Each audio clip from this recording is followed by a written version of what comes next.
While most people are busy looking up at the sky for mysteries, there's an abyss here on Earth that makes any sci-fi movie look small. The Mariana Trench officially, it's a scientific research site. Unofficially, it's become a stage for quiet disputes, secret experiments, and reports of things nobody can really explain, including something massive moving down there, far beyond what our eyes can see. For decades, they sold us the idea that the deep sea was almost empty, a hostile place with no charm and nothing really important living there. But the more cameras, drones, and sensors go down, the more that story cracks. Strange creatures show up, odd signals appear, metal structures sit where nothing should exist, and anomalies so big force militaries, scientists, and governments to stare at the same point on the map. That's when it gets truly interesting. When science, power, and fear all meet in the same abyss, because what's at stake isn't just finding a weird fish or a mysterious sound. It's controlling strategic resources, hidden data routes, military advantages, and maybe secrets that could change how we see life on Earth. So if you think this is just ocean stuff, wait until you hear what might be shifting in the darkness below. For a long time, the Mariana Trench was treated almost like a legend from a science book. A deep hole, curious but far from anyone's daily life. Scientists wanted to understand it out of pure curiosity, like someone taking a clock apart just to see its gears. Back then, the speech was almost romantic. Explore the unknown, chart the last blue void of the planet, and answer old questions about how our world really works. But as new data started to come in, the game changed completely. It was no longer just, let's study this for knowledge. It became, who gets to control this? They found strategic minerals, perfect spots to place sensors, routes for submarine cables, and even ideal zones for quiet testing. And when rare resources and strategic advantage show up, the flag of pure science ends up sharing space with the flag of national interest and power. That's why today the Mariana Trench appears in diplomatic briefings, military documents, and closed-door meetings you'll never hear about on the evening news. Suddenly that dark abyss stopped being only a documentary chapter and turned into an important square on the global chessboard. And notice the pattern. The more valuable a place becomes, the heavier the secrecy grows around it. Which leads to a key question. What did life itself manage to create down there? When someone hears 36,000 feet deep, the first reaction is to imagine death, emptiness, and endless silence. For a long time, science thought the same way. There had to be a point where pressure and darkness would make life impossible. But the Mariana Trench almost laughs at that idea. It answers by fish, crustaceans, and bacteria, living comfortably in a zone where, on paper, nothing should be able to function for long. These organisms aren't just exotic. They're living proof that life is far more stubborn than we assume. Instead of sunlight, they use chemical reactions. Instead of rigid bones, they have flexible, almost gelatinous structures. Where we'd expect weakness, they show a resilience any elite athlete would envy.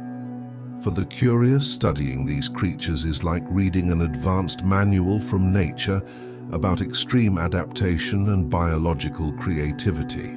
And this doesn't stay just as a pretty theory. High-end labs already look at these beings as models for new medicines, stronger materials, and even protection systems for humans in harsh environments. It's like nature ran the beta tests down there, and now we're trying to copy the project. But if life adapts so well under absurd conditions, what else can it do when mystery and technology enter the equation? Finding weird fish is one thing. Recording sounds and signals that don't match any known natural event is something else entirely. Over the years, hydrophones placed across the oceans have picked up low-frequency noises so strong they seem to come from something enormous moving in the dark. Some got quirky names like bloop or upsweep because not even researchers knew what they were. They only knew something huge was out there. Then come the lights. In some dives, drones captured organized flashes with patterns that looked more like tech than biology. Spectral analysis of a few of these events showed photon emissions that didn't fit normal bioluminescent life. It's as if someone flipped on a floodlight deep below and shut it off too fast.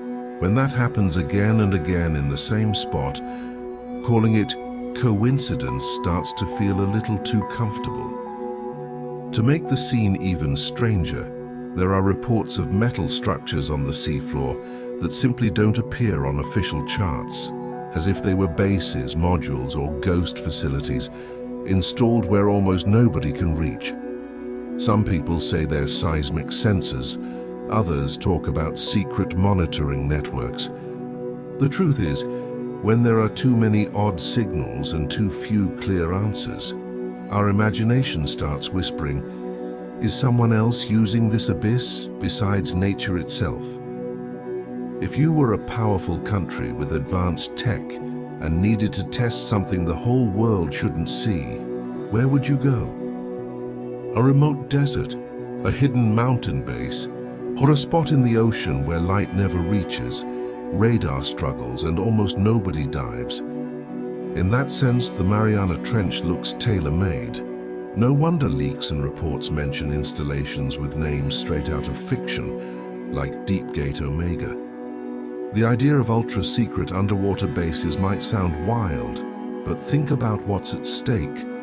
Whoever masters silent communication, autonomous drones, and deep sensors gains a huge edge in modern conflict. More than tanks or jets, information has become the key weapon.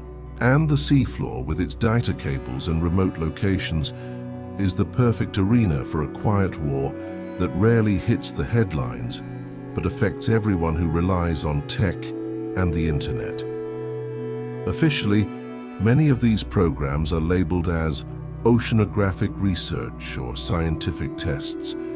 And sure, there's always some truth in that. But the line between a lab and a lab with strategic goals is very thin.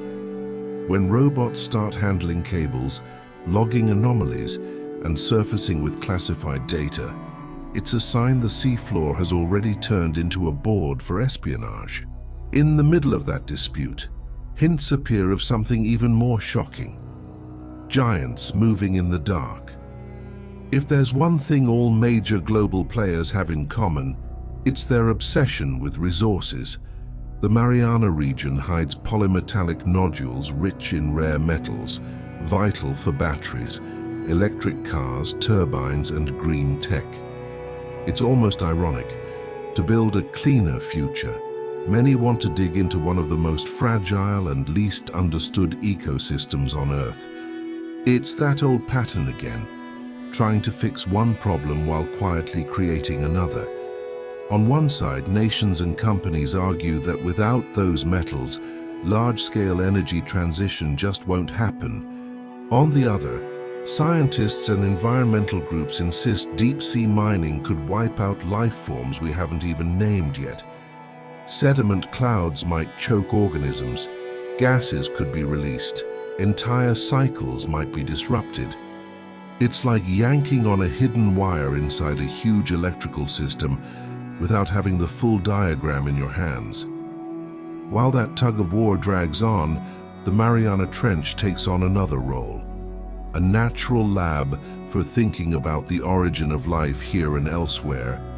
If organisms can appear and thrive under such brutal conditions, why couldn't something similar exist in oceans locked beneath the ice of faraway moons? That question links the deep sea to deep space. And if life can find a way in places like this, what stops it from growing on a truly gigantic scale?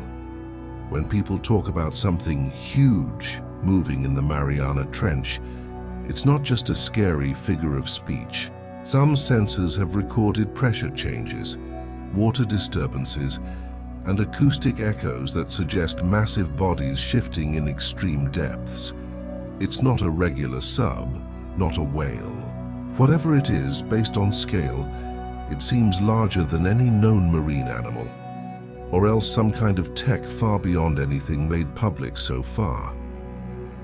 The deep-sea fish we already know about break common sense, but the idea of super predators or colossal creatures living where almost nothing reaches really grabs the imagination. In a few cases, drones caught only a slice of a shadow passing by, a tail vanishing, a swirl of disturbed sediment. It's not enough to give it a scientific name, but more than enough to leave you feeling that we're just seeing the tip of something much bigger, hidden in total darkness. Here, a simple line of thought helps. If we're still finding small species in shallow waters, what does that say about a place that's nearly unreachable, miles deep and barely explored?